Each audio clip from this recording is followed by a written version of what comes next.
where you got to pause and think, listen, I feel like this. But just because you feel a certain way doesn't mean you got to act on it. And that's where that pause is going to protect you from making a rash decision that you will regret.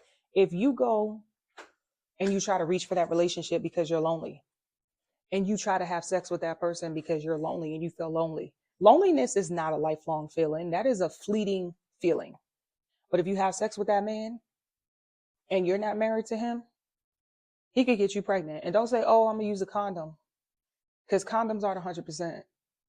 There is no birth control that is 100%. And I'm talking as somebody that has an IUD, which is 99.99999% effective. Guess what? It's still not 100% effective.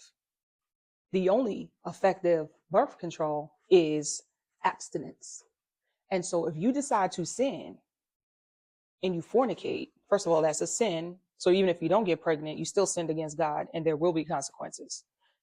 But you don't know how drastic that could be. You could catch a disease and that disease could be incurable. You can get pregnant. Then what you going to do? You can't abort the baby. That's murder. It's murder. So what? Now you're going to have this baby with this person that's not your husband. And now your ministry, your witness as a woman of God over here ministering to the people, evangelizing them, talking about your new creature, but you over here, you can't hide that sin. There's certain sins you can't hide. You're an alcoholic and you're sober and you relapse and you drink. Now all your sobriety starts over. And what if you drink that night and you end up in a situation like I was, where you got behind the wheel? Because I would never do that sober, but you're not sober. You're drunk. Your judgment is impaired.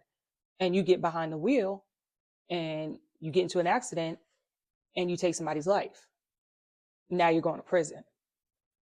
And that person's life is gone. And you can't even bring them back. You serve your time and do all your time, but that person is still gone. Life forever changed for that person, as well as the family and the friends and the people attached to that person. One rash decision, because you didn't take time to pause, can have drastic and sometimes fatal consequences for yourself or for others around you. So pause before you react.